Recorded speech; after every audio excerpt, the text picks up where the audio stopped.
Hi hello welcome back to Lakshmi Kalapur YouTube channel. ಎಲ್ಲರೂ ಹೇಗಿದ್ದೀರಿ? ಚೆನ್ನಾಗಿದ್ದೀರಿ ಅಂತ ಭಾವಿಸ್ತಾ ನಮ್ಮ ಮನೆಯಲ್ಲಿ ನಾನು ಯಾವ ರೀತಿ ಉಪ್ಪಿಟ್ಟನ್ನು ತಯಾರಿಸ್ತೀನಿ ಅಂತ ಈ ವಿಡಿಯೋದಲ್ಲಿ ತೋರಿಸ್ತಾ ಇದ್ದೀನಿ. ಮೊದಲು 2 ಬಟ್ಲಷ್ಟು ರವೆಯನ್ನು ತೆಗೆದುಕೊಂಡು ಹುರಿದುಕೊಳ್ಬೇಕು. ಸ್ವಲ್ಪ ಎಣ್ಣೆಯನ್ನು ಹಾಕಿ ಅದೇ ಪಾತ್ರೆಗೆ ಸ್ವಲ್ಪ ಎಣ್ಣೆ ಹಾಕ್ಕೊಳ್ಬೇಕು. ಸ್ವಲ್ಪ ಉಪ್ಪಿಟ್ಟಿಗೆ ಎಣ್ಣೆ ಜಾಸ್ತಿ ಹಾಕ್ಕೊಂಡ್ರೆ ತುಂಬ ರುಚಿಯಾಗಿರುತ್ತೆ. ನಂತರ ಸಾಸಿವೆ ಹಾಕ್ಕೊಳ್ತಾ ಇದ್ದೀನಿ. ಸಾಸಿವೆ ಸಿಡಿದ ನಂತರ ನಾನಿಲ್ಲಿ ಉದ್ದಿನಬೇಳೆ, ಕಡಲೆಬೇಳೆ, ಶೇಂಗಾ ಬೀಜವನ್ನು ತೊಗೊಂಡಿದ್ದೀನಿ. ಅದನ್ನು ಸಹ ಒಗ್ಗರಣೆಗೆ ಹಾಕ್ಕೊಳ್ಬೇಕು. ನೋಡಿ, ಚೆನ್ನಾಗಿ ಅದನ್ನು ಹುರಿದುಕೊಳ್ಬೇಕು. ಇದನ್ನೆಲ್ಲ ಹಾಕಿ ಉಪ್ಪಿಟ್ಟು ಮಾಡಿದಾಗ ತುಂಬ ರುಚಿಯಾಗಿ ಬರುತ್ತೆ ಉಪ್ಪಿಟ್ಟು. ಇಲ್ಲಿ ನಾನು ಈರುಳ್ಳಿ ತೊಗೊಂಡಿದ್ದೀನಿ, ಹಸಿಮೆಣಸು, ಕರಿಬೇವು ಸೊಪ್ಪು, ಕೊತ್ತಂಬರಿ ಸೊಪ್ಪು ಇಷ್ಟನ್ನೇ ತೊಗೊಂಡಿದ್ದೀನಿ. ಇವಾಗ ನಾನು ಈರುಳ್ಳಿಯನ್ನು ಒಗ್ಗರಣೆಗೆ ಸೇರಿಸ್ಕೊಳ್ತಾ ಇದ್ದೀನಿ. ನಂತರ ಹಸಿಮೆಣಸು, ಕರಿಬೇವು ಸೊಪ್ಪು ಸಹ ಇದಕ್ಕೆ ಸೇರಿಸ್ಕೊಳ್ತಾ ಇದ್ದೀನಿ. ಇವಾಗಲೇ ನಾವು ಕರಿಬೇವು ಸೊಪ್ಪು, ಹಸಿಮೆಣಸು ಹಾಕಿದ್ರೆ ಚೆನ್ನಾಗಿ ಹಸಿಮೆಣಸಿನ ಖಾರ ಬಿಟ್ಕೊಳ್ಳುತ್ತೆ. ಆವಾಗ ಉಪ್ಪಿಟ್ಟು ರುಚಿ ಆಗುತ್ತೆ. ಉಪ್ಪು ಸಹ ಇವಾಗಲೇ ಹಾಕ್ಕೊಳ್ತಾ ಇದ್ದೀನಿ, ಯಾಕಂದರೆ ಒಗ್ಗರಣೆಗೆಲ್ಲ ಉಪ್ಪು ಚೆನ್ನಾಗಿ ಹಿಡಿಯುತ್ತೆ ಮತ್ತು ಈರುಳ್ಳಿನೂ ಬೇಗ ಬೇಯುತ್ತೆ ಅಂಥೇಳಿ. ಉಪ್ಪಿಟ್ಟು ಸಹ ತುಂಬ ಟೇಸ್ಟ್ ಆಗುತ್ತೆ.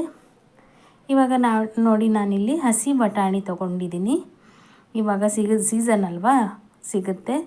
ಅದು ತುಂಬ ರುಚಿಯಾಗಿ ಬರುತ್ತೆ ಉಪ್ಪಿಟ್ಟು. ಇದಕ್ಕೆ ನಾವು ಕ್ಯಾರೆಟ್ ಬೀನ್ಸ್ ಸಹ ಬೇಕಿದ್ದರೆ ಹಾಕ್ಕೊಳ್ಬೋದು.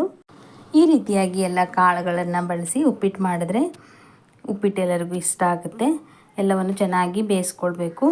ಬೇಯಿಸ್ಕೊಂಡು ನೋಡಿ, ಇವಾಗ ನಾನು ನೀರು ಹಾಕ್ಕೊಳ್ತಾ ಇದ್ದೀನಿ. ನೀರು ಹಾಕ್ಕೊಳ್ಳುವಾಗ ನಾವು ಅಳತೆ ಪ್ರಕಾರನೂ ಹಾಕ್ಕೊಳ್ಬೋದು, ಅಂದಾಜಿಗೂ ಹಾಕ್ಕೊಳ್ಬೋದು. ನಾನು ಕಣ್ಣು ಅಳತೆಯಲ್ಲೇ ಹಾಕ್ಕೊಂಡಿದ್ದೀನಿ. 1 ಬೌಲು ರವೆಗೆ 2 ಬೌಲ್ ನೀರು ಹಾಕ್ಕೊಂಡ್ರೆ ಸರಿ ಆಗುತ್ತೆ. ಇವಾಗ ಸ್ವಲ್ಪ ಹೊತ್ತು ಮುಚ್ಚಿ ಬೇಯಿಸಲು ಇಡಬೇಕು.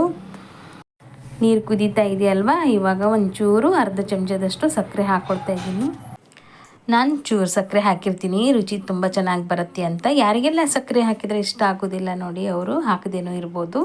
ಇವಾಗ ಹುರಿದಿಟ್ಟಿರುವಂಥ ರವೆಯನ್ನು ನಾನು ಇದಕ್ಕೆ ಸೇರಿಸ್ಕೊಳ್ತಾ ಇದ್ದೀನಿ.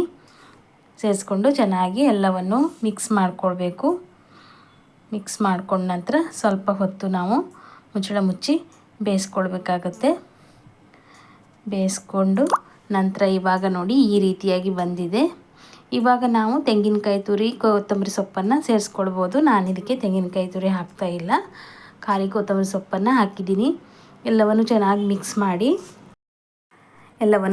ಮಿಕ್ಸ್ ಮಾಡಿಕೊಂಡು ಪುನಃ ನಾನು 2 ನಿಮಿಷದಷ್ಟು ಮುಚ್ಚಿ ಸಣ್ಣ ಉರಿಯಲ್ಲಿ ಬೇಯಿಸೋಕ್ಕಿಡ್ತೀನಿ. ನಂತರ ತುಂಬ ಚೆನ್ನಾಗಿ ಹರಡ್ಕೊಳ್ಳುತ್ತೆ ಉಪ್ಪಿಟ್ಟು. ಇವಾಗ ನೋಡಿ ಈ ರೀತಿಯಾಗಿ ಬಂದಿದೆ. ಈ ರೆಸಿಪಿ ನಿಮಗೆ ಇಷ್ಟ ಆಗಿದೆ ಅಂದ್ಕೊಳ್ತೀನಿ. ಇಷ್ಟ ಆಗಿದ್ದರೆ ಲೈಕ್ ಮಾಡಿ, ಶೇರ್ ಮಾಡಿ, ಸಬ್ಸ್ಕ್ರೈಬ್ ಮಾಡೋದನ್ನು ಮರಿಬೇಡಿ. ಮತ್ತೊಂದು ರೆಸಿಪಿಯೊಂದಿಗೆ ನಿಮ್ಮ ಎದುರಿಗೆ ಬರ್ತೀನಿ. ವಿಡಿಯೋ ಪೂರ್ತಿಯಾಗಿ ನೋಡಿದ್ದಕ್ಕಾಗಿ ಧನ್ಯವಾದಗಳು.